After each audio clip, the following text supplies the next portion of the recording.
and welcome to the Prairie Fibre Witch podcast. I'm Sarah, coming to you from Edmonton, Alberta on the Canadian prairies, where I've recently moved home from living in Montreal for many years to be able to do my Master's of Library and Information Studies, which I study online. This is my little bit of YouTube where I chat about my crafty stuff that I do, which is mostly knitting, and this week I think all I have to show off is knitting stuff, so I have been knitting quite a lot as usual. And yeah, let's start it off. I'd like to thank any returning viewers. Welcome back. And for anybody new checking this out, thanks for giving me a chance. I hope you like what you see and come back. Alright, so a little bit about what I'm wearing. I'm just kind of comfortable today. Just wearing my comfy clothes, which now include my Plover cardigan, which I test knit for Jacqueline Cieslak in last fall. I didn't wear it a bunch for a while, and then I picked it up I think when I was gonna start test knitting the pullover version of the sweater, and I've been like just gravitating to it and taking it to the lake a lot, and it's just become like my cozy throw on, I don't care kind of cardigan. Yeah. And it's knit out of Holst Supersoft in the color Pussy Willow, and it's a half brioche stitch sweater. So I mean, for people looking for a little bit something extra interesting, I like brioche is fun to do, and yeah, it was a pretty quick thing to knit up. Yeah, so other things that I've finished since the last time I talked to you guys was these socks. You might remember I had cast on like 3 pairs of socks, and this was the pair that like I decided somehow if I knit them really fast then they don't really count as a project, which is just ridiculous, but whatever. I finished them, so then they're off the needles, and these are part of a set of socks that I started knitting these like in January. I think I knit this pair, and then a month or 2 ago I think I knit this pair.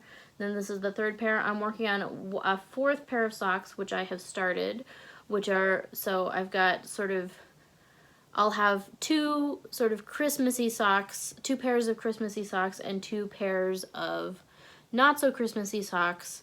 And this I'm sending to, I'll just say it now, I don't know if they watch this, but if they find out, they find out, whatever. I'm not one for doing like super secret knitting. I mostly knit with people. When I knit gifts, the person who I'm knitting for knows about it and knows what I'm going to be making, so it's at least something that I know that they want. This has kind of been a surprise, but kind of not. The Christmas yarns are yarns that I had purchased, but then these other yarns are, last Thanksgiving my brother came with his suitcase sort of packed full of a bunch of sock yarns that he had in his stash, and since he hasn't been knitting so much in the past number of years, and I've been knitting socks for him as gifts, he was like, well, don't buy a bunch of sock yarn, just you can use some of these yarns. So that's what I've been doing. That's where I got these 2 pairs, the yarn for these 2 pairs. So, but he doesn't have any Christmas yarn because it wasn't really a thing so much back then when he bought these other yarns. So, I have another pair. Oh, where are they? Everything's all tangled. Another pair that I'm working on for him. So these are all for my brother and his partner. They both wear the same shoe size, so I'm giving them these 4 pairs and they can decide who gets which 2. So with the idea that they each have a pair of Christmas socks and they each have a pair of regular socks. So yeah, so once I've got that final pair of Christmassy socks done, I will send these all off to them. Yeah, so I mean, I might as well talk about, so that's all I finished. I have another project that's close to being finished, but not quite yet. And then this is the pair of Christmassy socks that I just cast on and sort of started the other day. I'm trying to be good and like finish things that I had already started. So yeah, I know I did start this, but I'm trying to work through things that I already have on the needles to get ready for future projects, which I will talk about as a couple as well. So these are sort of my usual, I mean, they'll be similar to these. They'll be a 64 stitch top down or cuff down sock with a heel flap and gusset and wedge toe. And these are I'm knitting these magic loop on a size 2mm or US 0 needle. Yeah, and they have an interesting stripe pattern, kind of like my glue vine socks that I made earlier this year. But these ones, I mean, they're red and green, so they'll be a lot more Christmassy. And this is Regia Candy Colors that they made for Christmas last year. And the color is 1160, which I looked up because they have names associated with these as well. And the name associated with this one is Linzertorte, which looks like an Austrian version of a fruitcake. So it's like a fruit tart, like a sort of preserved fruit tart instead of fruit cake that the British do.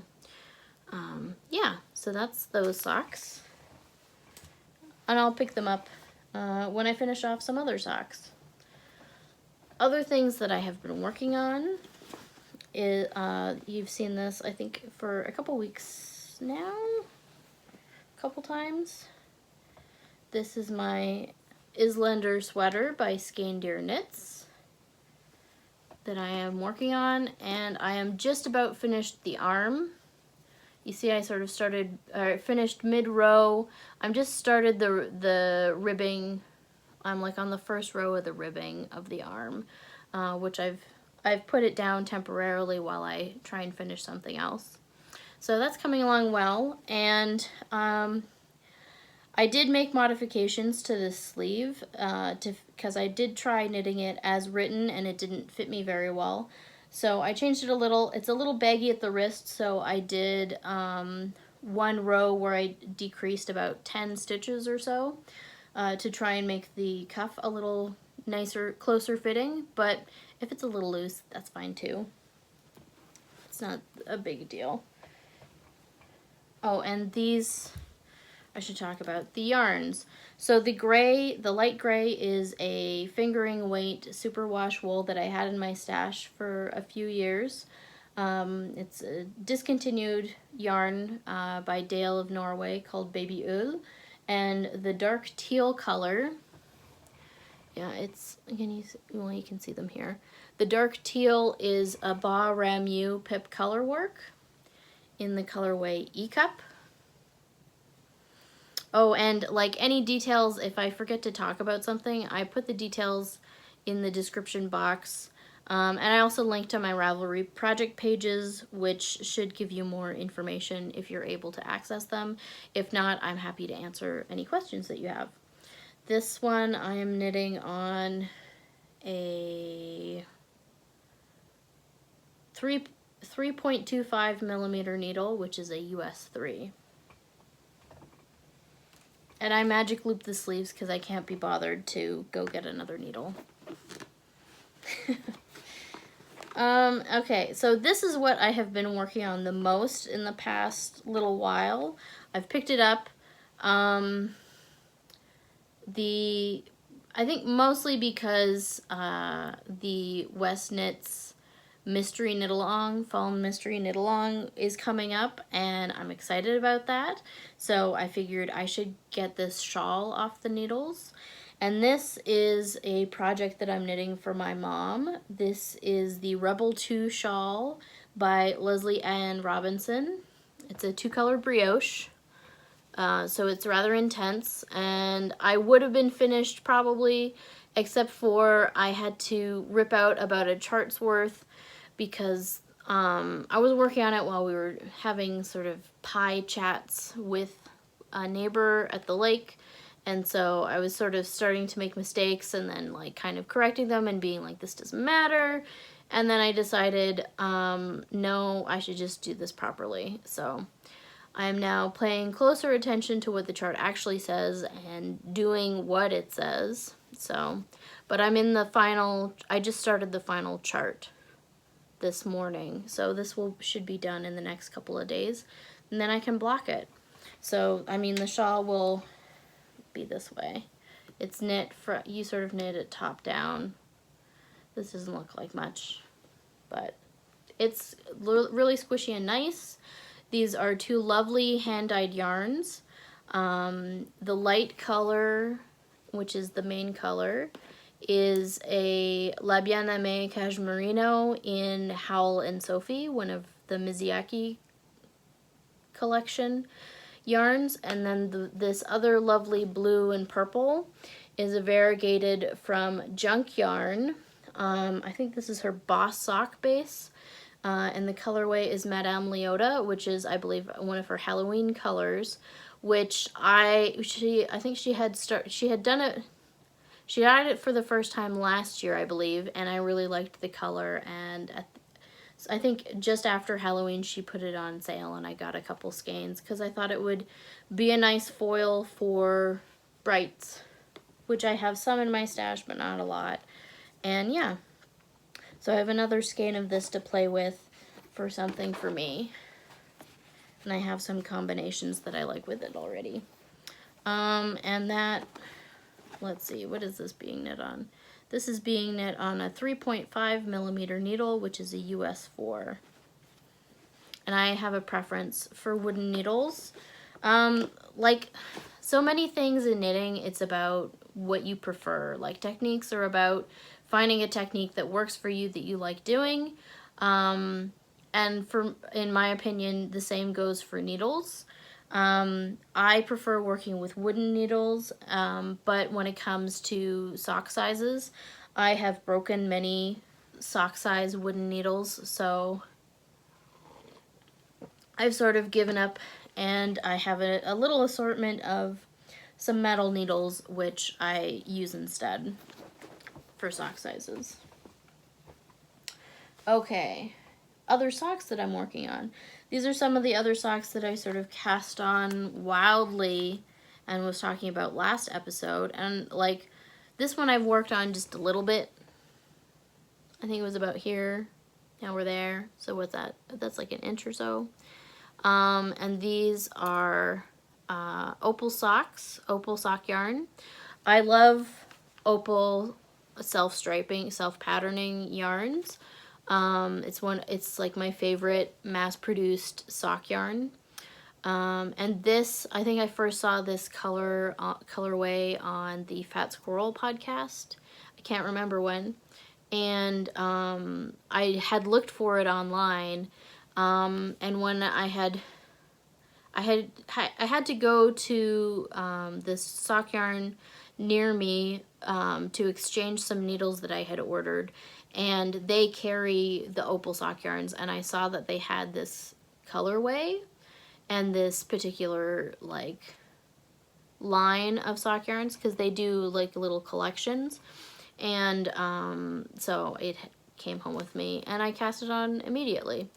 These will get, I think once I finish, I mean the bigger priority for me is the Christmas socks, getting those done so I can send them out. So when I'm like working on deciding what pair will be next, it'll probably be those ones, but these will get worked on at some point because they're cast on and they'll need to be finished. So this is, okay, what is this? This is the Freche Freunde collection, and this is color 9762. I don't know if it has I don't know if it has like, and it probably has a name that is associated with it, but I have not looked it up or tried to translate it. Yeah, and these are being knit on, I believe, what are these? Size 2mm needles, and they're DPNs. And I go back and forth between DPNs and magic loop. I like working both ways. And my final sort of in progress project that I'm working on are my rainbow cake socks. And this is a very lovely hand-dyed self-striping sock yarn from a dyer in the UK called the Yarn Badger.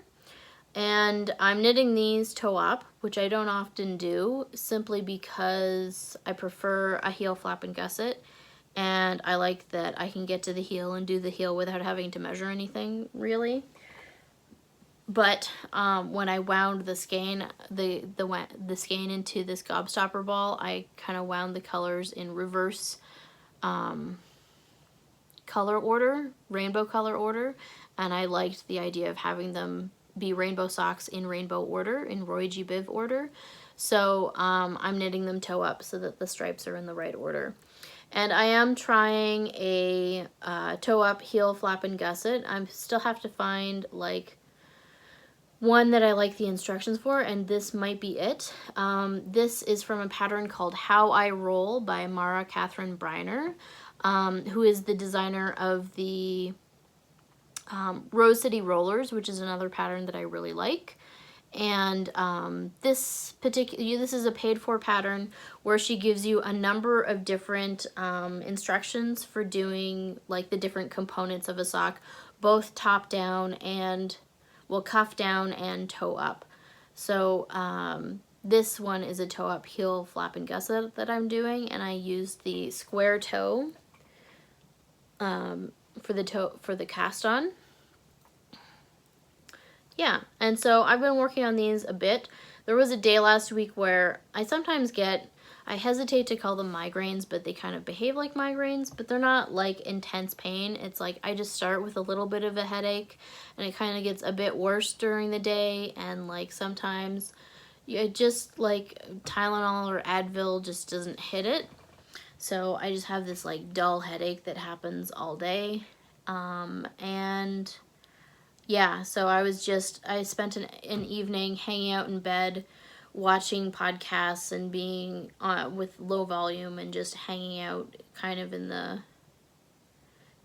dark, and just knitting these a little bit. So those are coming along. And I think my mom has said that she desperately needs these socks, but I am getting the first pair of these socks. She can have some with some contrasting heels and toes out of the leftovers because, yeah, it's really nice. And I think this, I've had several people mention like that they really like this colorway, and I don't blame you. I really like it too. And I ended up, in order to get it, I followed the dyer on Instagram because they post when they have updates, and I think this one is a popular one. And I mean, I don't know that it sells out like instantly, but it does sell out relatively quickly. I don't know that they've had it in the past few updates. I think they've been concentrating. They're doing an Advent self-striping, you know, for Christmas, which I have not ordered, although I do have too many Advents coming. Yeah, so, and then this I'm knitting again on DPNs, toe up, and these are being knit on 1.75mm needles because that's a rather fine fingering weight, and yeah, I like the gauge that I'm getting on those needles. Firm, but not too so hard that it hurts my hands. Okay, that's all that I'm knitting on this week, but we're going to talk a little bit about future knitting. And one thing that's coming up is the West Knits Mystery Knit Along, which I have participated in the past. And like the past 3 years, me and a friend of mine have been knitting. She's in Montreal, so we're sort of doing it. We sort of text each other and message each other. So I thought I would show a little bit of my past mystery knit-along shawls. The first one that I did, I won't be able to tell you what years these were, but I think this was like the third mystery shawl that he did. This is the ColorCraving. And it's a very long shawl. And like for many years, this has just been like my winter scarf, basically. So, I mean, I kind of wear it. Here, let's see. Can I do this? Shawl styling on camera. So I mostly wear my shawls as like scarves. So I just sort of wrap them around. And this one, this one's nice because like the one side is really wide, so you can really like pack it under your coat, and then I leave this side to sort of flop on top of it. It can have a tendency to sort of drag down as you're wearing it, but it's fairly easy to adjust that. And like I say, I usually have it wrapped under my coat so it doesn't slide so dramatically. And this, I actually used, all of this was yarn that I had in stash, and two of these are like mass-produced sock yarns. This blue color is a trekking, they did like a bamboo sock yarn blend many years ago. So that's what that yarn is. And this purple is a Regia, they did like a merino extra twist, which was one of my favorite yarns that they've ever done. And yeah, so that was the purple. And then this brownish, taupish kind of color. Where does it? It's over here more. Let's see. So you can see it better. Is a Koigu. It's a couple of skeins of Koigu sock yarns. Well, the Painter's Palette Premium is 100% merino, so I don't know if it's really considered a sock yarn. It's a fingering weight yarn, merino, 2-ply, I believe, and it's quite a nice, lovely yarn. And they were like the first company that I knew of that was doing speckles so many years ago. So this is sort of a lightly speckled color that I think I bought in San Francisco many years ago. Anyway, so this is the first one that I ever did. This is the first mystery shawl that I ever knit, and I had a lot of fun doing it. I didn't always like, his mystery knit-alongs are great because there's always like very active threads on Ravelry for each mystery knit-along where people share their colors and their progress. I have never really been a fan of how the Ravelry forums are designed because they're very like old school forum, which I was never really that into. So I find it kind of hard to follow conversations in there. But in the past few knit-alongs, I have tried to pay attention to what people are posting over there and posted my own stuff. So this was my first one that I've worn the heck out of, and that my mom steals often. Even though I knit her own version, she has to wear this one. So, yeah, like the new rule is I just knit stuff that I like, and then she can steal it, I guess. I don't know.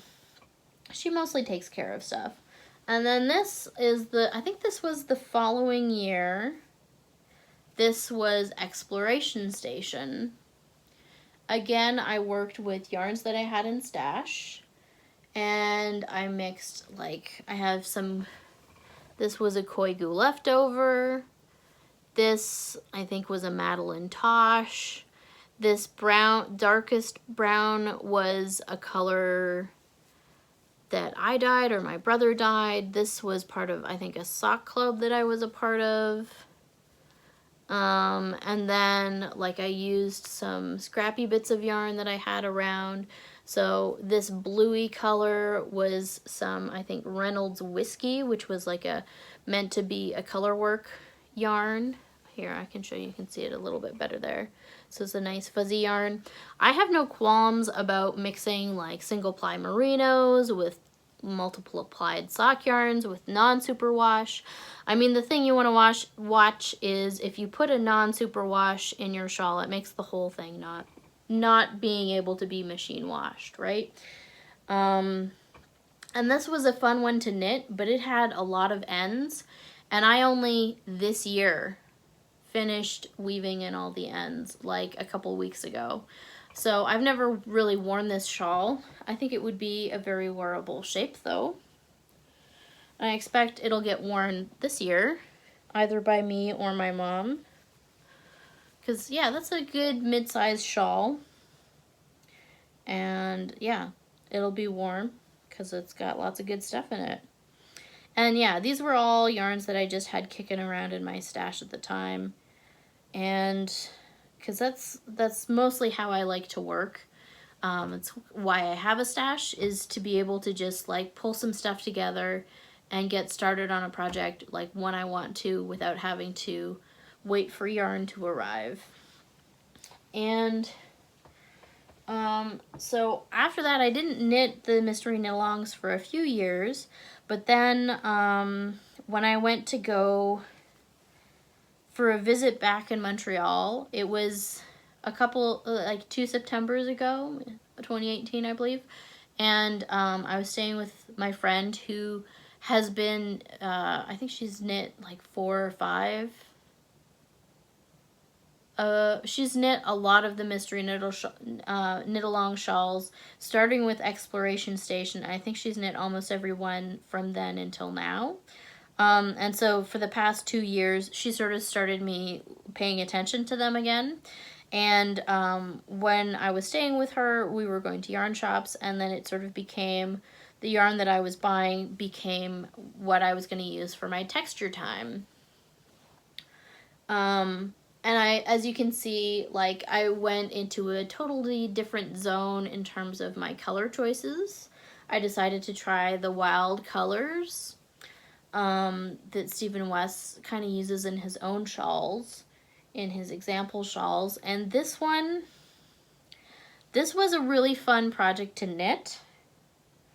I have not worn it because I still have ends to weave in on it, so it's kind of like Exploration Station, because like every 2 rows on this middle section, you cut the yarn and then like somehow make it into a fringe, which I sort of started doing it. I had tried braiding it and I didn't like how the braid looked, so I sort of gave up and started doing the twists, but then have just sort of left it since then. So, and yeah, it's sort of it's a weird shawl. In my opinion, it's a very weird shawl. Like, each of the sections are interesting and like kind of going like nice combinations too, but then all together it's kind of just giant for one thing, and then just kind of hideous.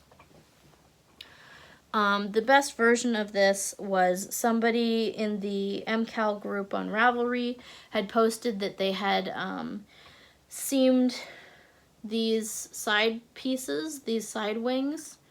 They made it into like arms, and then they wore it as like kind of a sweater cardigan thing. So they seamed these pieces closed so that this becomes like a sleeve. Here, can I show you like this? Like, kind of like that. And then this is the back panel, which is, I think, an interesting thing to try. I mean, it'll definitely keep you warm in the winter, but my friend in Montreal, who I was knitting along with this, basically said, like, this is a shawl that you shouldn't wear with a coat. Or, like, have it as a blanket in your house for when you're cold, because it's a full coverage kind of thing. Yeah, so,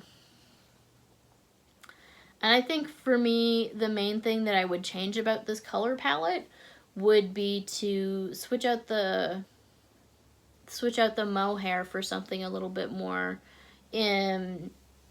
congruous, like something a little less complementary and a little more in line with the other colors.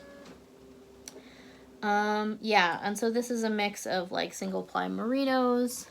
I think mostly it's hedgehog fibers, single ply merinos, and there's applied sock yarn. I really love this intense purple that I used here, and I'd like to get another ball of it to make some crazy socks or just a one color shawl because I really like it. Yeah, but this is kind of a monstrosity and not my favorite of the mystery knit along shawls. But last year's is like one of my favorite shawls I have ever knit in my life. This is Star Flake. I chose some gorgeous purples that, again, I had in my stash. The dark purple is, I think, a wool mohair blend from a farm in the area that sells at one of the farmers markets here in Edmonton. And then this other lighter purple, bluey purple, is it's actually a lace weight yarn by Manos del Uruguay. But I just doubled it up. I don't know, can you see that it's been doubled up? I held it double to be able to get like a nice fingering weight because this other purple was a fairly plump yarn. And this is the Star Flake, which is that, can you see? I can't see. I hope you can see all of it. I do have lots of pictures on my Ravelry of this one because I just loved it. And so you start with these neat wedges, and then there's like alternating stockinette and garter wedges, and then this 2-color brioche section, and then these little stripy lacy bits, and then I even did the striped I-cord bind off, which striping I-cord is kind of intense, but I really liked the look of it, so I did bother to do that. And this is a nice big shawl. I again wear it like this under a coat, and it is wonderful. I like having a nice big shawl in the front because I live in Canada, and so when it's cold in the winter, you want something that'll cover sort of your front that goes under the button gap, right, in a coat, and this will do that. Although sometimes it's nice to have something on the back as well, so that if you're walking and have a biting wind, you have some extra protection in the back too. And yeah, I think we had some like -40 temperatures last winter, and this was very nice during those times because I can also, like, if it's really cold, just really bunch it up in my face and sort of tuck these end bits kind of under here, and yeah, you just get like a nice cozy, you know, knitted neck brace effect. And yeah, this is, yeah, my favorite shawl, and my mom steals it all the time too, so I might have to make another one for her. But at the moment she can just steal that one. So I'm gonna, so the new shawl is called Slipstravaganza. We don't know anything else about it yet, other than what kind of yarns we need. And I've picked my yarns out. I'll show you. These are all Canadian yarns that I'm going to be using. And like my contrast colors are all from a local Edmonton dyer who, she was one of the people that was involved in the Alberta Yarn Project, which has sort of disbanded recently. But two of the people who were involved in that project have their own businesses, doing what they like. And she this is the Kalia the Luddite is the name of her website, and this is, she calls this Luddite yarn. And so these are all like local Alberta wools from local farms that is spun here in Alberta. I feel like they were all spun at the custom woolen mills, but I'm not sure about that. She probably has information about that on her website. But she gives you lots of information on the tag about like where the wool comes from and what she used to dye it with. She also is a natural dyer. So these colors, so this is her 1-ply fingering weight, and these colors are peach, dusty rose, and dusty plum. And so, okay, so the peach is dyed with marigold and avocado. The dusty rose is dyed with avocado. And then this dusty plum was also dyed with avocado. And I think she even had, like, these are all part of the same little color collection, and you can see they coordinate quite nicely without necessarily being a fade or anything like that. So, those are the contrast colors. And then my main color, I auditioned a lot of different colors for this. I auditioned like some of the Rauma yarns or the Earth Sea Blue, but I ended up choosing a nice warm cream. It's a lot of skeins to be holding at once. It's easier to do this on the floor or a table. So my main color is another Canadian yarn. This is a Briggs & Little Sport, which is also a 1-ply fingering to sport weight yarn that is spun in New Brunswick. And this is a very affordable yarn here in Canada. The store that I bought it from has it for sale for $6.99 a skein. And like as described, it's just the washed color of the undyed yarn. So yeah, so basically all of these are naturally dyed or just natural yarns.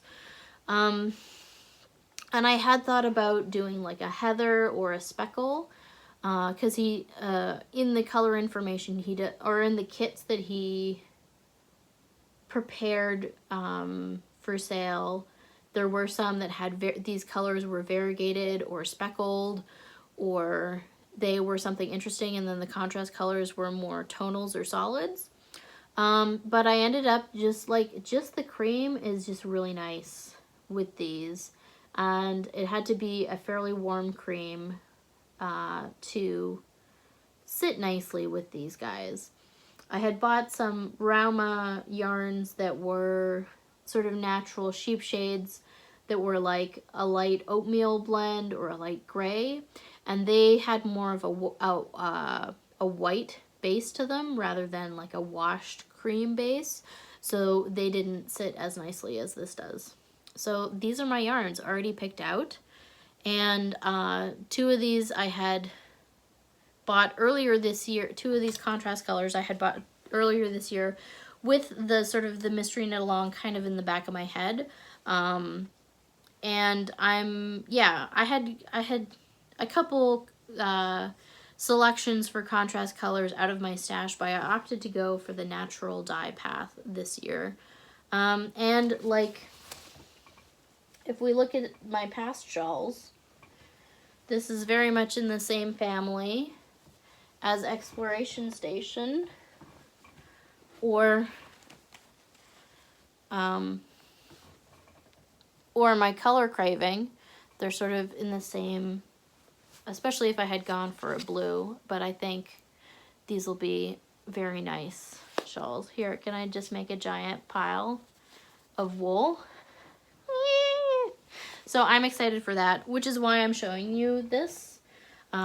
These are my colors, and I am very excited to be working with these yarns and to be able to support like a natural dye project that's here in Edmonton.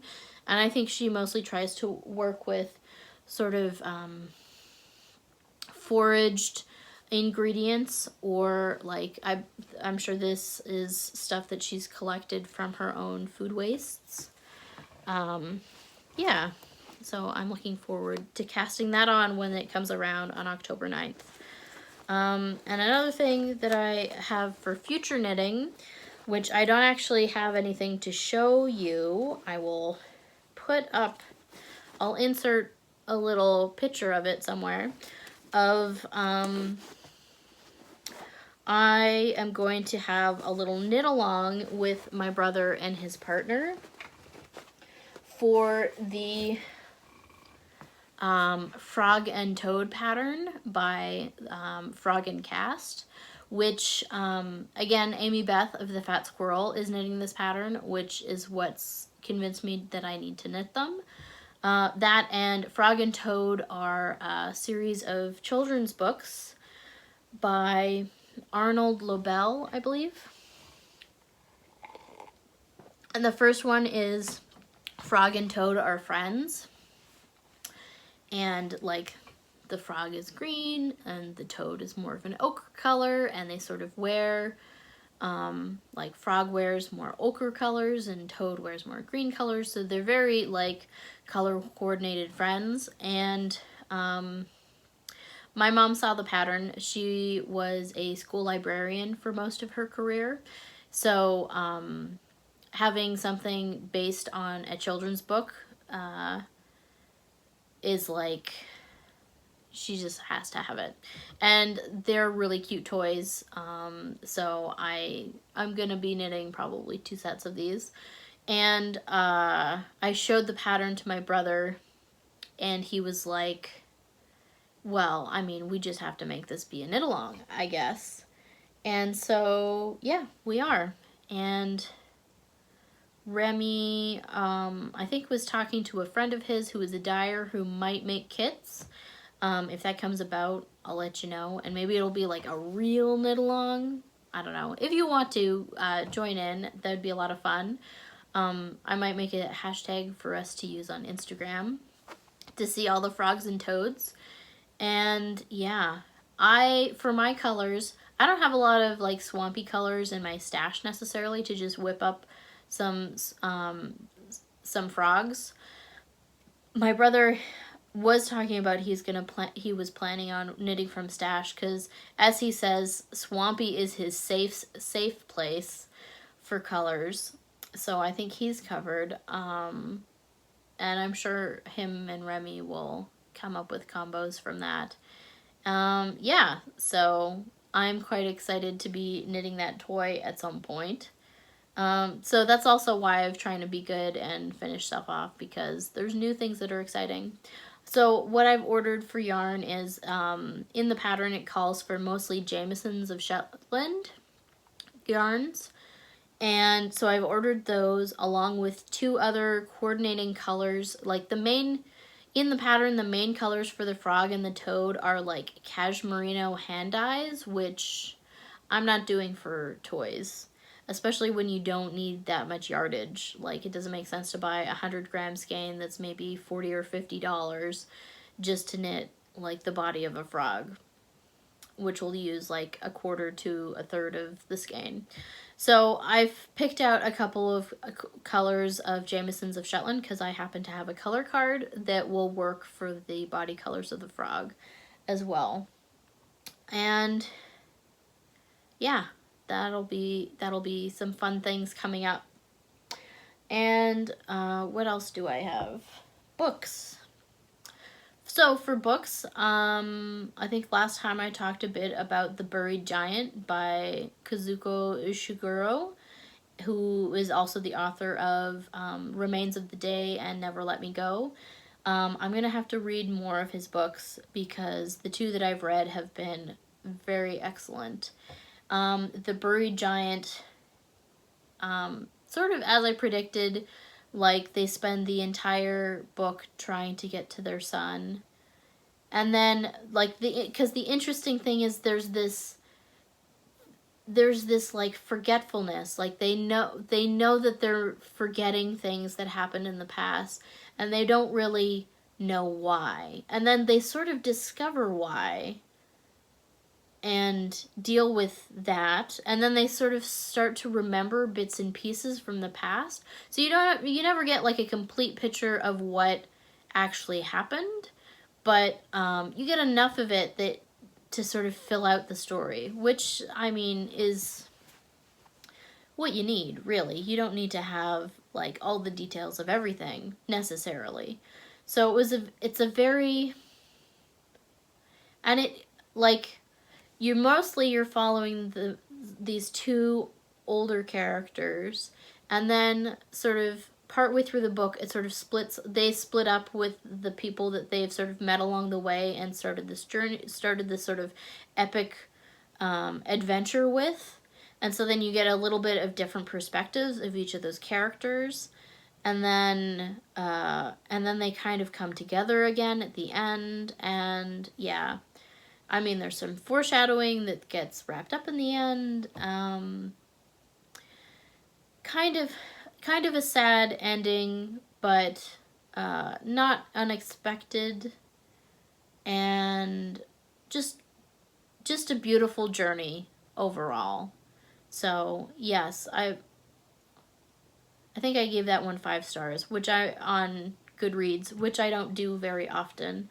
Again, I don't write reviews over there, but this is kind of me doing that. And yeah, it was just a beautiful journey, and you're slowly get little nuggets of information to fill out these characters' pasts. And then yeah. It would be very interesting to see if they made it, like if it was made into a movie or a show or something. It would be very interesting to see how they did that. Yeah, I don't know if it would be or not, but just a very lovely book. And so I have some physical books that I have out from the library at the moment. Some graphic novels, which I've never really gotten into in a big way, reading electronic versions of graphic novels. Now that I've switched iPads with my mom and I have a larger screen, it might be a little bit more enjoyable, but yeah, I like having pages. And so this is a book written by, what year is it from? Written by somebody that I have been following on Tumblr for many years, or I was for a long time. I sort of fell out of reading blogs a few years ago, and so this was her first book that she had published, which is sort of like cute little, well, they're sort of mostly wordless comics. Of little vignettes from living with a partner, basically. And I think there's a follow-up little series of these for, being a beginning of a family. And she's a really interesting artist who does, in addition to doing illustration, which this entire book is done in black, white, and red. And which, makes for a really interesting a really lovely palette. Very hard, everything goes together. And, but she does work in color as well. She has a web comic collage thing that she did called Cardboard Life. And she also, makes these crochet creatures, like basically like big stuffy dolls, like basically art stuffies out of crochet in this similar sort of drawing style, but in multicolor, not just in a limited palette. And yeah, she used to do like little animated videos with them and stuff. She might still do that. I just have fallen out of touch with what she's been putting online lately. So, and the author's name is Philippa Rice. Yeah, so just, yeah, this was a cute, quick little read, which, yeah, I just read that last night and I can go back to the library. yeah, so that's about all I have to talk about this week.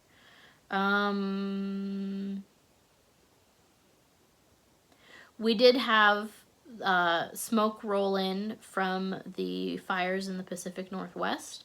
It hung out for, I'd say we had like 3 days. First day was like, it kind of seems a little hazy. And then by the third day, it had really sort of sopped in. The sun was kind of orange, not the total like Blade Runner 2049 that we have had in previous years with Alberta forest fires, but like noticeably smoky. And I mean, we had a fire in our cabin, so we couldn't tell whether the smoke smell was coming from us or if it was just present. It was probably just from our chimney, but like noticeable starting to be bothersome air quality. And then yesterday it just totally blew off. Do we have it? It's looking hazy again today. So I'm not sure, maybe we've had some more roll in. But those are going on, and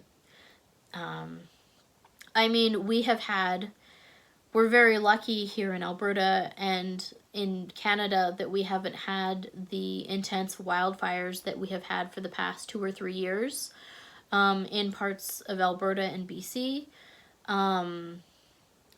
It's probably just because the places where there might be wildfire have likely burned those spaces, or it could just be that since it's been kind of a wet year that we've managed to not have the conditions that would be conducive to those things. And like we're having a longer fall of nice weather, which while it's nice to enjoy, I remember many Septembers, many Augusts where we don't get above 20 degrees again for the rest of the year, like from September 1st. So climate change is real, and we're at a point where we really need our industries to be responding to it and not just willfully ignoring it like they have been. So, yeah. Vote wherever you are, vote in your elections, pay attention to your politics, and be sure that you're voting with intention and not just picking somebody out of randomness, you know? That's my little soapbox.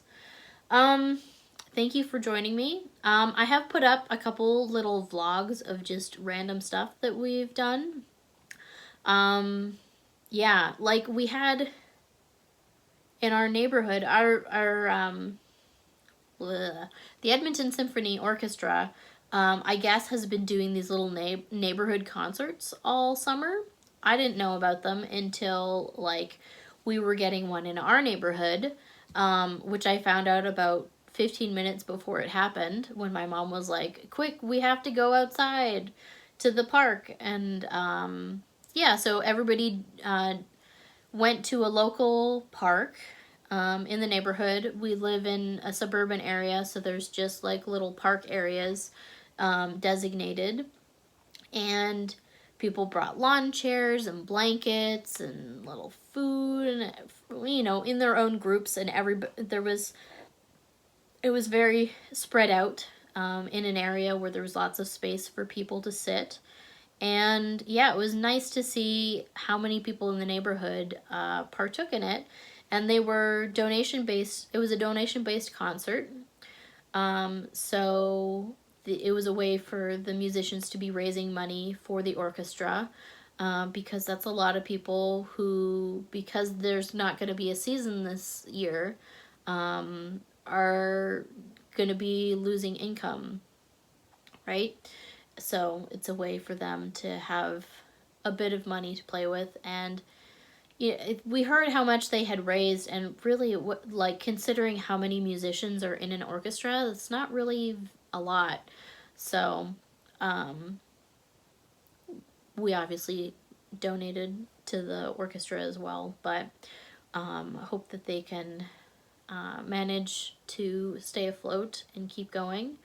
And it was just, there was 2 violins and a cello, and it was just a lovely little hour of fun music. I think one of the songs they played was like was used in the Addams Family so many years ago. But I like the Addams Family. The Addams Family theme song from the 1950s TV show is actually my ringtone. And I will never change it, because I always know when my phone is ringing, because nobody has that. Yeah, so I guess you can figure out how to find me in a crowd. Yeah, so that was lovely. And then we did some hard labor of finishing a project at the lake of digging out old railway ties and replacing them with landscaping timbers. To sort of, it's a divider that we have between the lawn and the beach. So we finished doing that, which you can see some footage of. Yeah, I was dead tired after we finished that.